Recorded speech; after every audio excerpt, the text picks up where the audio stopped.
Bharatiya Janata party महाराष्ट्राचे अध्यक्ष आदरणीय चंद्रकांत दादा पाटील, आदरणीय चंद्रशेखर बावनकुळे, आपल्या पुण्यातील आमदार, आपले ज्येष्ठ नेते चंद्रकांत दादा पाटील, माननीय दीपक मानकर, धीरज गाटे, हेमंत रासने, श्रीनाथ बिमाळे, किरण साळी, स्वाती शिंदे, रुपाली पाटील, स्वर्धा बापट, मंदार जोशी, राजेंद्र काकडे, फरांदेताई, दत्ता सागर, उपस्थित सर्व मान्यवर आणि माझ्या बांधवांनो आणि बहिणींनो, पुण्यामध्ये गेल्या अनेक वर्षापासून प्रत्येक लोकसभेच्या निवडणुकीमध्ये येण्याची संधी मला मिळाली, पण ही पहिली वेळ आहे की आज या सभेमध्ये गिरीश बापट आणि मुक्ता टिळक हे दोघेही पण आपल्या सभेमध्ये नाहीत. त्यांच्या जाण्यामुळे आपल्या सगळ्यांचं, पक्षाचं खूप नुकसान झालं. गिरीश बापट आणि मी मिळून युवा मोर्चाचं काम केलं आणि अनेक वर्ष त्यांचा माझा अतिशय जवळचा संबंध होता. पुण्यातून आमदार म्हणून, पुण्याचा खासदार म्हणून गिरीश बापट यांनी सातत्याने पुण्याच्या विकासाकरता काम केलं. मुक्ता टिळक देखील पुण्याच्या महापौर होत्या. भाजपच्या पहिल्या महापौर म्हणून त्यांना कार्य करण्याची संधी मिळाली आणि ज्यावेळी मी भारतीय जनता पार्टीचा प्रदेशाचा अध्यक्ष होतो त्यावेळी महापौर पदाच्या करता त्यांची निवड झाली आणि स्वाभाविकपणे पुण्याच्या इतिहासामध्ये त्यांच्या रूपाने एक महापौर, पुण्याच्या जनतेला चांगला यशस्वी महापौर मिळाला. त्या दोघांनाही पण मी माझ्याकडनं आदरांजली वाहतो. मला विशेष रूपाने गिरीश बापट यांचे विशेष रूपाने आठवण होते की पुण्याचे दोन महत्त्वाचे प्रश्न होते. एक, पुण्याची मेट्रो सुरू होत नव्हती आणि दुसरं, पुण्याच्या विमानतळाचा प्रश्न सुटत नव्हता. अनिल शिरोळे पण बऱ्याच वेळा या सगळ्या विषयाकरता माझ्याकडे वारंवार आले, पण गिरीश बापट ज्यावेळी खासदार होते त्यावेळी मी 2-3दा पुण्याच्या एअरपोर्टकरता मीटिंग घेतली आणि या मीटिंगमध्ये डिफेन्स मिनिस्ट्रीकडनं, एअरफोर्सकडनं पुण्याच्या जागेचा अतिशय क्लिष्ट प्रश्न होता आणि तो प्रश्न सुटला. आणि काल जेव्हा मी पुण्याच्या विमानतळावर उतरलो तर मला इथल्या एअरपोर्ट अथॉरिटीचे डायरेक्टर नेहमी भेटतात आणि त्यांनी सांगितलं मला की आता एअरपोर्ट पूर्ण झाला. तसंच पुण्याच्या मेट्रोचाही प्रश्न बराच काळ अडकलेला होता. खालून न्यायची की वरतून न्यायची अनेक प्रश्न होते आणि एका बैठकीमध्ये मी निर्णय घेतला की आता जे टेक्निकल कन्सल्टंट आहेत त्यांनी जे सांगितलं तसं करा, कोणालाही विचारायची गरज नाही आणि काम सुरू करा. आणि मेट्रोच्या कार्याची सुरुवात झाली. नागपूर मेट्रोकरता देवेंद्रजी आणि मी ज्यांच्यावर जबाबदारी दिली होती त्यांनाच पुण्याच्या मेट्रोची जबाबदारी दिली आणि त्यांनी अतिशय गतीने पुण्याच्याही मेट्रोचं बरंचसं काम पूर्ण झालं. पुण्याच्या विकासामध्ये सगळ्या आमदारांचा, सगळ्यांचा आग्रह पुण्याच्या रिंग रोडचा होता. त्याची अलाइनमेंट आता पूर्ण झालेली आहे. आणि जसं पुण्यामध्ये मी ज्यावेळी महाराष्ट्रामध्ये मंत्री होतो तेव्हा मुंबई पुणे एक्सप्रेस हायवे ज्यावेळी बांधला होता त्यावेळी वेस्टर्ली बायपास हा त्यावेळी करण्याची संधी मला मिळाली, पण त्यावेळी माझी चूक झाली. त्याचवेळी अजून डिटेल 25 वर्षाचा विचार करून करायला पाहिजे होता, पण नंतरच्या काळामध्ये या रोडवर अनेक ट्रॅफिक जाम व्हायला लागला. त्यामुळे अतिशय IIT, चांगले कन्सल्टंट यांच्याशी कन्सल्ट करून हे जे चांदणी चौकाचं डिझाईन तयार झालं आणि तोही प्रकल्प पूर्ण झाला आणि ज्यामुळे पुण्यातला एक ट्रॅफिक जॅमचा महत्त्वाचा प्रश्न सुटला। पुण्यामध्ये रिंग रोड होणार आहे आणि या रिंग रोडला बाहेरच्या बाहेर पुण्यात येणारे राष्ट्रीय महामार्ग जुळणार आहेत। त्यामुळे नक्कीच पुण्याच्या आतमध्ये पोल्यूशन आणि ट्रॅफिक जॅम निश्चितपणे कमी होईल। वायू प्रदूषण, ध्वनी प्रदूषण आणि रोड ॲक्सिडेंट्स ही पुण्यातली मोठी समस्या आहे, पण मला विश्वास आहे की या रिंग रोडमुळे नक्कीच होईल आणि याच रिंग रोडमुळे पलीकडे पुणे ते औरंगाबाद हा द्रुतगती महामार्ग बांधण्याचा आम्ही निर्णय घेतला आणि ते काम आता महाराष्ट्र सरकारच्या दीक्षित साहेब ज्याचे MD आहेत त्या कॉर्पोरेशनला दिलं आणि पुणे ते औरंगाबाद हे केवळ 2 तासात पूर्ण होईल असा विश्वास मी आपल्या सगळ्यांना देतो आणि या कार्याची पण सुरुवात इलेक्शन नंतर लगेच सुरू होईल। मला अतिशय आनंद आहे की त्याचबरोबर पुणे ते बेंगलोर याही रस्त्याची अलाइनमेंट पक्की झालेली आहे आणि याही रस्त्याचं काम इलेक्शनच्या नंतर आपण सुरू करण्याचा प्रयत्न करणार आहे। महाराष्ट्रात 206 किलोमीटर आणि कर्नाटकमध्ये 493 किलोमीटर, बारामती, सातारा, माढा, सांगली या जिल्ह्यातल्या साधारण मागासलेल्या भागातून हा हायवे जात असल्यामुळे नक्कीच याच्यामुळे पुण्याच्या विकासामध्ये मोठं परिवर्तन होईल असा मला विश्वास आहे। पुण्यामध्ये विशेषतः या सगळ्या प्रकल्पाच्या बरोबर पुणे अहमदनगर हा रस्ताही माझ्या काळात मी मंत्री असताना महाराष्ट्रात त्यावेळी हा रस्ता मी बांधला होता, पण नंतर ट्रॅफिक खूप वाढलं। त्यामुळे ज्या पुण्याकरता आम्ही 3 प्रकल्प नक्की केलेले आहेत। एक नाशिक फाटा ते खेड हा डबल डेकर एलिव्हेटेड हायवे बांधायचा आमचा प्रयत्न आहे। जवळपास 10,000 कोटी रुपये त्याला लागणार आहे। हा 6 पदरी करणार आहे आणि मला विश्वास आहे की हा प्रोजेक्ट आता SFC झाली आहे, कॅबिनेटचा अप्रूव्हल फक्त अडकला आहे आणि ते मिळालं की इलेक्शन झाल्यानंतर या रस्त्याच्या कामाला सुरुवात होईल। हा अतिशय महत्त्वपूर्ण पुणे नाशिकच्या याच्यात जनतेकरता विशेष रूपाने उपयोगाचा आहे। तळेगाव चाकण शिकापूर इथे पण एक एलिव्हेटेड हायवे डबल डेकर त्याची योजना केली, याची किंमत 8,000 कोटी आहे आणि हाही पण तळेगाव चाकण शिकापूर या 54 किलोमीटर लांबीत दुमजली उड्डाणपूल आम्ही करणार आहे। त्यालाही पण मंजुरी मिळालेली आहे आणि इलेक्शनच्या नंतर त्याही प्रकल्पाच्या कामाची सुरुवात होणार आहे। पुणे ते शिरूर 62.25 किलोमीटर असा एलिव्हेटेड हायवे हा जवळपास 12,000 कोटी रुपयाचा आहे आणि पुणे अहमदनगर मार्गावर खूप औद्योगिकरण झालं। तळेगाव चाकण भोसरी शिक्रापूर रांजणगाव या वाढत्या रहदारीमुळे हाही पण होणार आहे। 6 लेन खाली 6 लेन वर असे एकूण 12 लेन असलेला हा डबल डेकर फ्लायओव्हर याचे पण काम इलेक्शनच्या नंतर सुरू होईल असा मी आपल्याला सगळ्यांना विश्वास देऊ इच्छितो। नवीन कात्रजचा बोगदा रावेत एलिव्हेटेड हायवे हा 38 किलोमीटर आहे, 6,000 कोटीचा। या सगळ्या प्रकल्पाला मंजुरी मिळालेली आहे।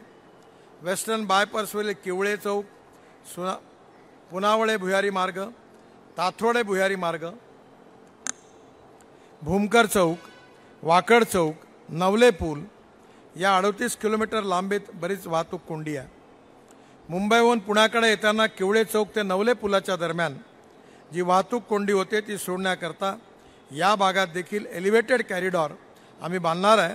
त्याचाही DPR तयार झालेला आहे आणि त्यामध्ये 6 लेन खाली 6 लेन वरती असा एलिव्हेटेड हायवे आणि कॅरिडॉर आणि सर्व्हिस रोड असा राहणार आहे।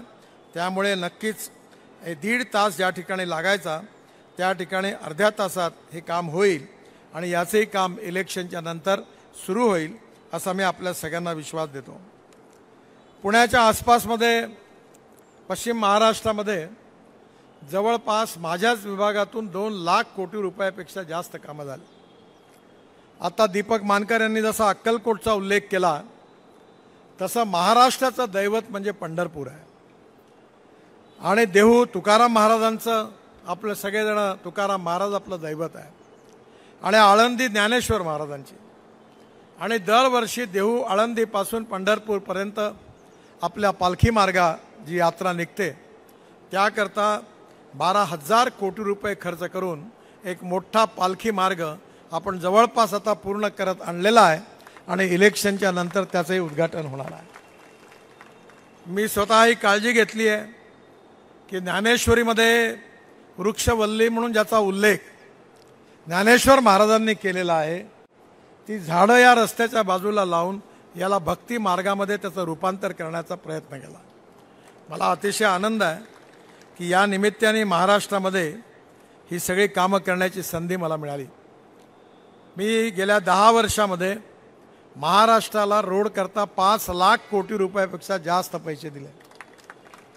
पुणे सातारा या रस्त्याबद्दल अनेक अडचणी होत्या त्या सुटल्या आणि आता पुणे ते कोल्हापूर ह्या मार्गाचं विस्तारीकरण देखील सुरू झालेलं आहे। पुणे हे एकंदरीतच फास्टेस्ट ग्रोईंग सिटी आहे आणि म्हणून मी नेहमी असं म्हणतो की पुण्याकरता जसं मुंबई नवी मुंबई झालं तसं पुणे आणि नवीन पुणे करण्याची गरज आहे। आता मुरलीधर मोहोळ खासदार बनणार आहेत, त्यांनी नक्की या प्रस्तावावर विचार करावा कारण पुण्यामध्ये ट्रॅफिक कंजेशन, प्रदूषण, ॲक्सिडेंट्स या सगळ्या समस्यांमुळे पुणे त्रस्त आहे। विमानतळाची कॅपॅसिटी आता वाढली आहे पण वाढलेली कॅपॅसिटी देखील अपुरी पडणार आहे।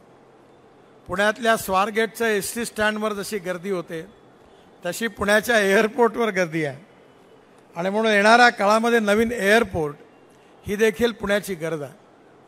मला विश्वास आहे की आपण 1947 पासून तर आजपर्यंत या 75 वर्षामध्ये 60 वर्ष काँग्रेस पक्षाला काम करण्याची संधी मिळाली आणि ही जी संधी मिळाली या 60 वर्षामध्ये प्रश्न समस्या सुटण्याच्या ऐवजी गंभीर बनल्या। पण 10 वर्षामध्ये मोदींच्या सरकारमध्ये मोदींच्या नेतृत्वाखाली आपलं सरकार आलं आणि या सरकारने संपूर्ण देशाच्या इन्फ्रास्ट्रक्चरचा बदल केला। आज आपण भारतातल्या कुठल्याही राज्यात जा, कुठल्याही जिल्ह्यात जा, सगळीकडे आपल्याला चांगले रस्ते बघायला मिळतील। मी नेहमी म्हणतो आमच्या लहानपणी आम्ही काश्मीर ते कन्याकुमारी असं म्हणायचो कारण भाषणामध्ये याचा उल्लेख सातत्याने व्हायचा। जगन्नाथराव जोशी पुण्यातून उभे होते, तेही नेहमी या गोष्टीचा उल्लेख करायचे। पण खऱ्या अर्थाने आता तुम्ही जर मनालीला गेले तर मनालीवरून रोहतांग पासला जायला आपल्याला जायला कमीत कमी 3.5 तास लागायचे। आता अटल टनेल बांधली आहे, 8 मिनिटात तुम्ही निघून जाता। त्यानंतर पलीकडे हिमालयाच्या मध्यवर्ती भागातून हार्डकोर हिमालयाच्या मधून आम्ही लद्दाख लेहपर्यंत 8 टनेलचं काम सुरू केलेलं आहे, रोडचं काम सुरू केलेलं आहे आणि लद्दाख लेहला आल्यानंतर लद्दाख लेहपासून पुढे निघालं की कारगिलच्या खाली एक मोठी आशियातली सगळ्यात मोठी 11.6 किलोमीटरची झोजिला टनेल जवळपास पूर्णत्वाच्या मार्गावर आहे। इलेक्शन झाल्यावर त्याचंही उद्घाटन होणार आहे। या टनेलमधून बाहेर आलं की झेडमोर टनेल आहे आणि झेडमोर टनेल जी आहे तिथून निघाल्यावर श्रीनगर आहे आणि मग श्रीनगर आणि जम्मूच्या मध्ये आम्ही 18 टनेल बांधलेले आहेत। सगळा रस्ता आता सुंदर झालेला आहे आणि त्या ठिकाणी कटऱ्याला आलं की कटऱ्यावरून दिल्ली कटरा रस्ता एक्सप्रेस हायवे बनलेला आहे। त्या हायवेने अमृतसरवरून डायरेक्ट दिल्लीला आलं की दिल्ली मुंबई हायवेशी जोडता येईल आणि दिल्ली मुंबई हायवेशी जोडल्यावर डायरेक्ट सुरतपर्यंत आल्यानंतर सुरतवरून आपण नाशिकला वळू। मुंबई पुण्याला यायची गरज नाही दक्षिणेत जाण्याकरता, आपण त्या ठिकाणी नाशिकला वळू। नवीन रस्ता होतो आहे, काम जोरात सुरू आहे। नाशिकवरून अहमदनगर, अहमदनगरवरून सोलापूर, सोलापूरवरून कर्नूल आणि कर्नूलवरून त्रिवेंद्रम, कन्याकुमारी, बेंगलोर, मंगलोर, हैदराबाद, चेन्नई, कोचीन, संपूर्ण दक्षिण भारताकरता उत्तर भारताला जोडणारा रस्ता होणार आहे आणि दिल्ली ते चेन्नई हे अंतर 320 किलोमीटर कमी होणार आहे। म्हणजे काश्मीर ते कन्याकुमारी हे खऱ्या अर्थाने स्वप्न पूर्ण होणार आहे। यावर्षी डिसेंबरपर्यंत हे पूर्ण होईल।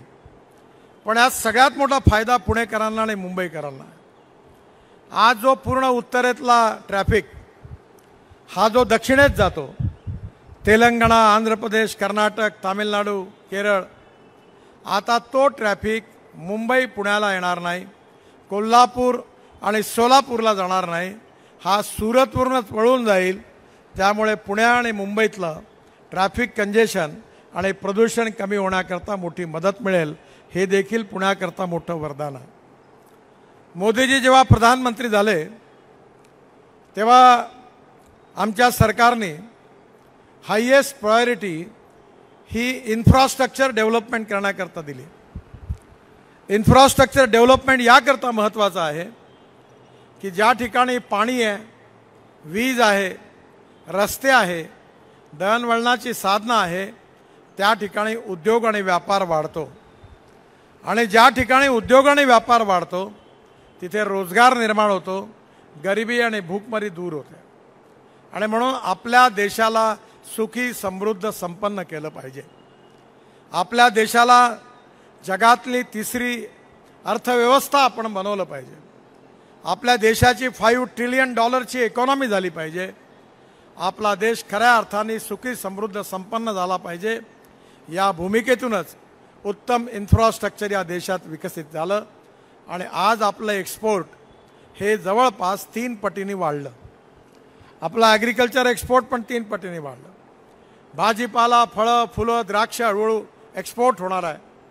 आणि त्यामुळे येणाऱ्या काळामध्ये गाव, गरीब, मजदूर, शेतकरी यांचंही कल्याण होणार आहे आणि देश प्रगती आणि विकासावर पुढे चाललेला आहे.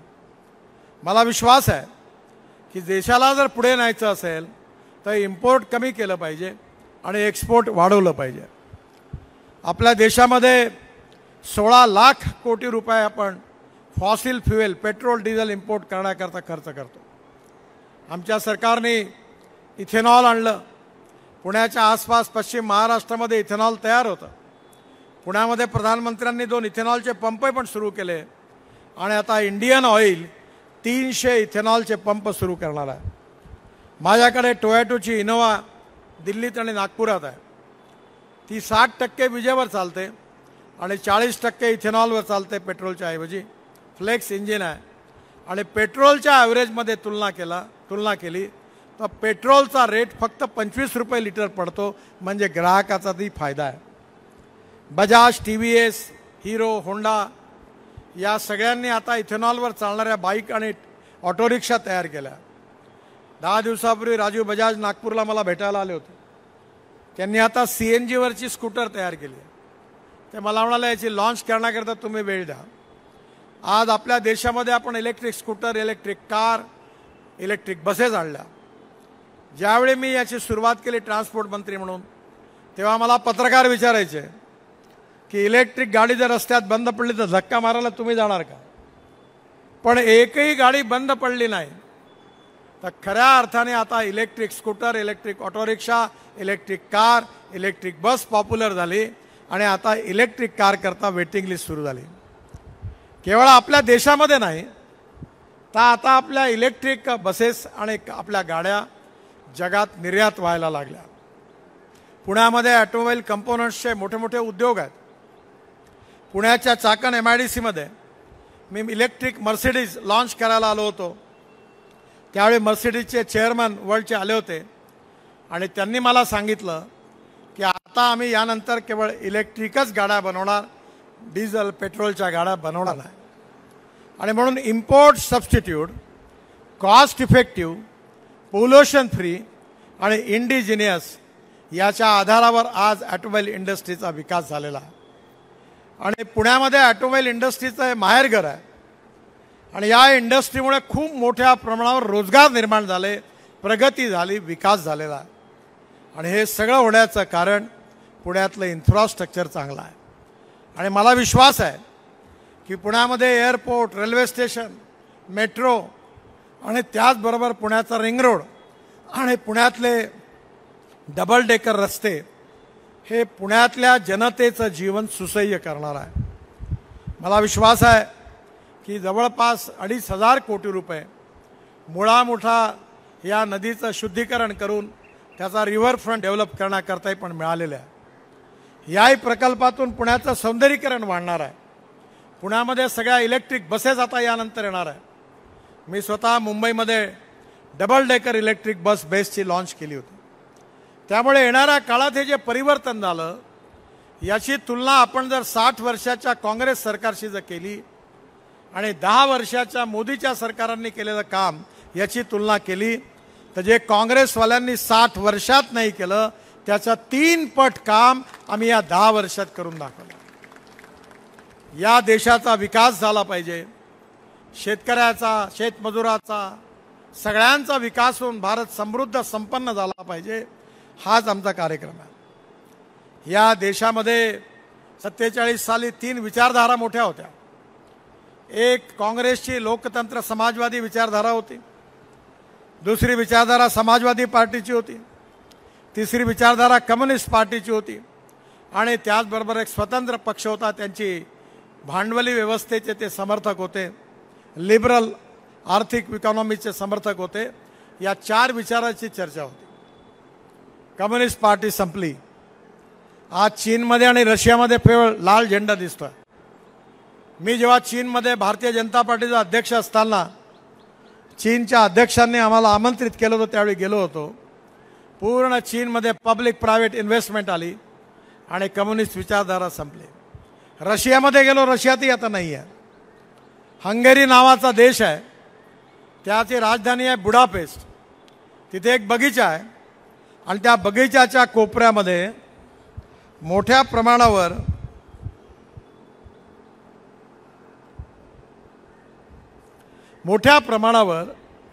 त्या ठिकाणी काही पुतळे उखडून कोपऱ्यात टाकले होते आणि ते जे पुतळे टाकले होते ते सगळे मार्क्स लेनिन यांचे होते. एवढा जनतेच्या मनात त्यांच्याबद्दल आक्रोश होता.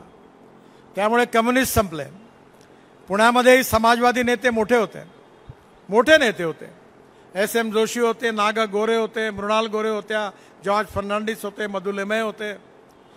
राम मनोहर लोहिया यांच्या नेतृत्वाखाली त्यांनी समाजवादी विचाराचा अनेक देशाच्या कानाकोपऱ्यात त्यांनी मोठं आंदोलन उभं केलं, पण तेही संपले. कम्युनिस्ट संपले, समाजवादी संपले आणि आता स्वतंत्र पार्टी होती तीही संपली.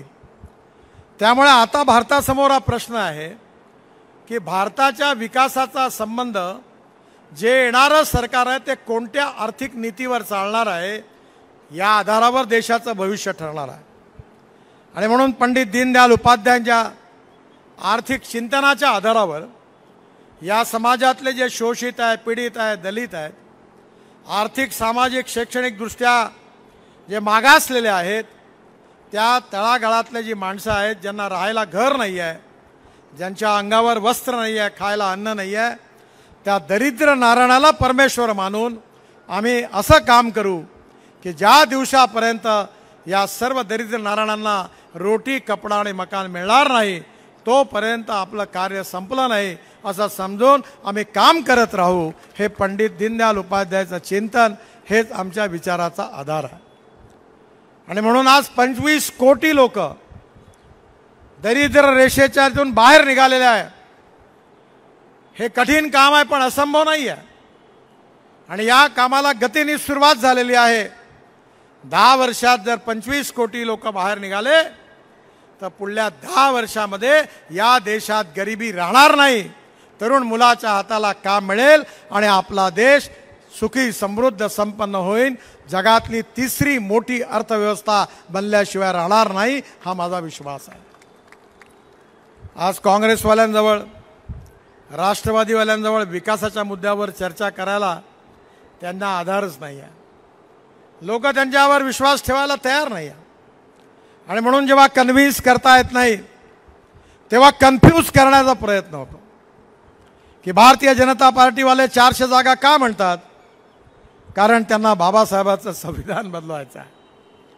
मी लॉचा विद्यार्थी आहे, लॉ ग्रॅज्युएट आहे, प्रॅक्टिस नाही केली, पण आम्हाला संविधानाचा पेपर होता आणि केशवानंद भारती केसमध्ये सुप्रीम कोर्टाचे चीफ जस्टिस आणि 7 न्यायमूर्तींनी एक मोठा निर्णय दिलेला आहे की silent features of the constitution cannot be change.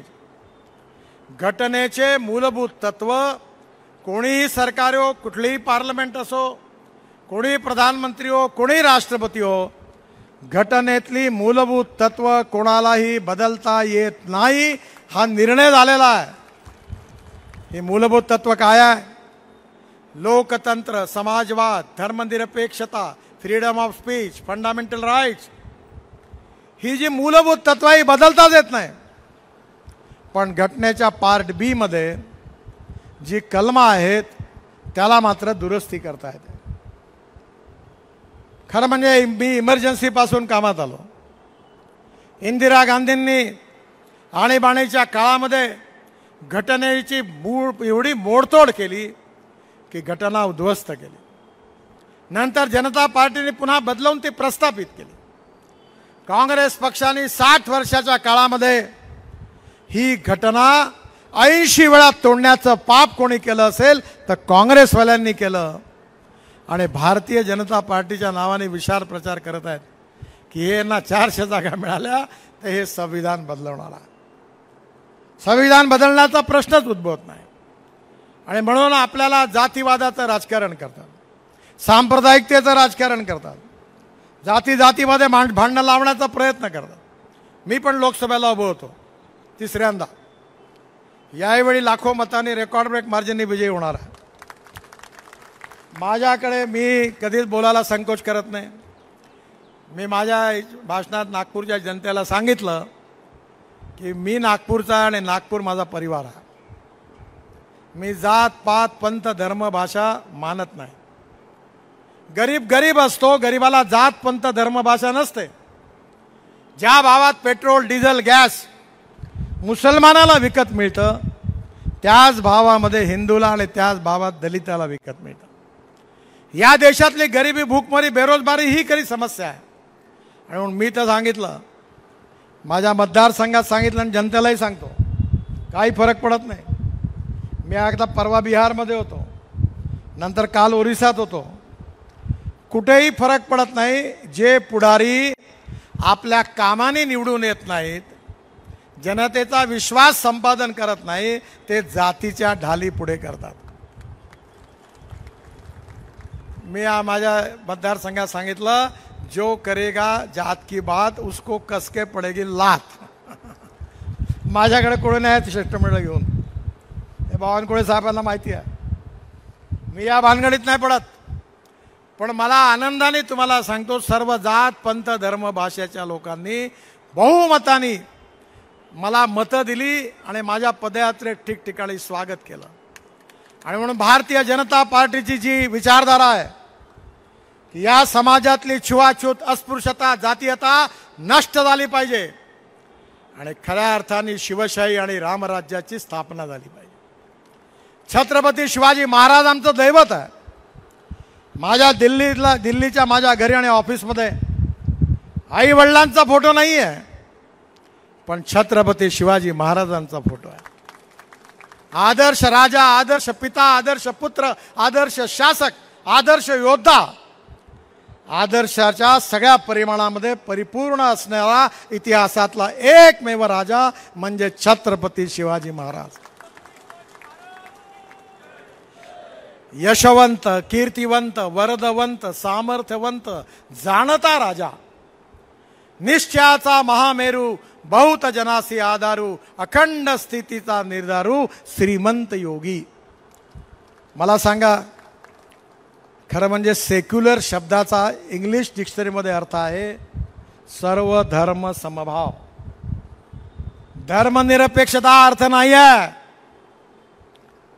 मी विचारलंय का काँग्रेसवाल्याला की इंदिरा गांधी आणि राहुल गांधी धर्मनिरपेक्ष होते तर त्यांच्या मृत्यूनंतर ब्राह्मण बोलावून मंत्राग्नी कशाला दिला? त्याचं उत्तर नाही आहे. सेक्युलरचा अर्थ आहे सर्व धर्म समभाव. आणि हा सर्व धर्म समभाव या देशात कोणी प्रस्थापित केला असेल तर त्या राजाचं नाव आहे छत्रपती शिवाजी महाराज. अनेक युद्ध जिंकले, अनेक राजे शरण आले, पण त्या ठिकाणी एकही मस्जिद तोडण्याचं पाप शिवाजी महाराजांनी आपल्या आयुष्यात कधी केलं नाही. अनेक राजे शरण आले, जिंकल्यानंतर आया बहिणी यांना त्यांनी सुटका केली, ओटी भरली, आणि त्यांना सुखरूपपणे त्यांच्या घरी पोहोचवून दिलं. हा छत्रपती शिवाजी महाराजांचा सर्व धर्म समभाव. आणि या काँग्रेसवाल्यांच्या भाषेतला प्रचलित सेक्युलर वाद हा खऱ्या अर्थाने कोण कोणाला शिकवणार आहे? ॲपिजमेंट ऑफ मायनॉरिटीज म्हणजे सेक्युलरवाद नाही आहे. The justice with all and appeasement of none हा सर्व धर्म समभावाचा प्रमुख भाग आहे. आणि म्हणून जात, पंथ, धर्म, भाषा, सेक्स याच्या आधारावर कुठलंही डिस्क्रिमिनेशन न करता बाबासाहेब आंबेडकरांनी सांगितलेली सामाजिक समता, आर्थिक समता या समाजात प्रस्थापित करून छुआछूत, अस्पृश्यता, जातीयता समूळ नष्ट करून महात्मा ज्योतिबा फुलेंनी सांगितलेली, राजर्षी शाहू महाराजांनी सांगितलेली समता या समाजात प्रस्थापित करणं हेच आमचं उद्दिष्ट आहे. हेच भारतीय जनता पार्टीचं उद्दिष्ट आहे आणि हाच आमचा विचार आहे. एकीकडे ज्ञान, विज्ञान, तंत्रविज्ञान, innovation, entrepreneurship, science, technology, research, skilled याला आपण नॉलेज म्हणतो. पुणे हे ज्ञानाचं माहेरघर आहे. आणि conversion of knowledge into wealth आणि conversion of waste into wealth या दोन गोष्टी मी नेहमी सांगतो. मी 8 वर्षापासून नागपूर शहरातलं टॉयलेटचं पाणी आम्ही विकतो. टॉयलेटचं पाणी कोराडी आणि खापरखेड्याच्या पॉवर प्रोजेक्टच्या महाराष्ट्र सरकारला देतो आणि ते टॉयलेटचं पाणी विकून 8 वर्षापासून आम्ही 300 कोटी रुपये वर्षाचे कमवतो. 300 कोटी. आता आम्ही एक नवीन प्रोजेक्ट टाकला आहे. आमच्या शहरामध्ये असं शहर आहे की 24/7 देशातलं एकमेव शहर आहे. 24 तास पाणी. 24 तास पाणी.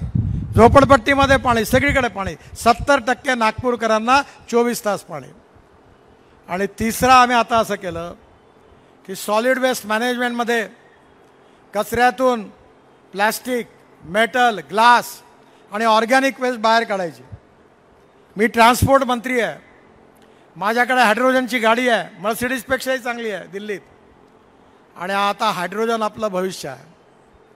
मेटल रिसायकलिंग होतं, ग्लास रिसायकलिंग होतं आणि प्लॅस्टिकपासून आम्ही आता क्रूड पेट्रोल तयार केलं आहे. ते 50% डिझेलमध्ये टाकतो आणि ऑर्गॅनिक वेस्टपासून bio CNG, bio LNG 30 tonne प्रतिदे तयार होणार आहे. आणि त्याचबरोबर त्यातून पुढे हायड्रोजनचा प्लॅन्ट टाकणार आहे. आणि माझी इच्छा आहे, मी ट्रान्सपोर्ट मंत्री म्हणून सातत्याने प्रयत्न करतो की आपल्या देशातली ट्रक, बसेस, विमानं आणि सगळे हायड्रोजनवर चालले पाहिजे. आपल्या इथे आम्ही विमान स्पाइस गेटचं इथेनॉलच्या बायोफ्युएलवर चालवलं.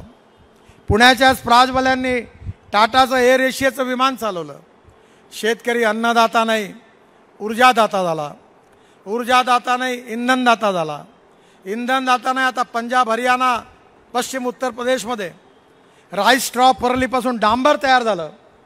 मी पानिपतमध्ये एक मोठा प्रकल्प इंडियन ऑइलला सुरू करायला लावला. सुरू झाला. राईस स्ट्रॉ परली जाळल्यामुळे दिल्लीत प्रदूषण होत होतं. आता 1 lakh litre ethanol per day, 150 tonne डांबर बिटुमेन पर डे आणि 76,000 tonne bio aviation fuel, sustainable aviation fuel, हवाई इंधन आता देशात तयार होणार आहे.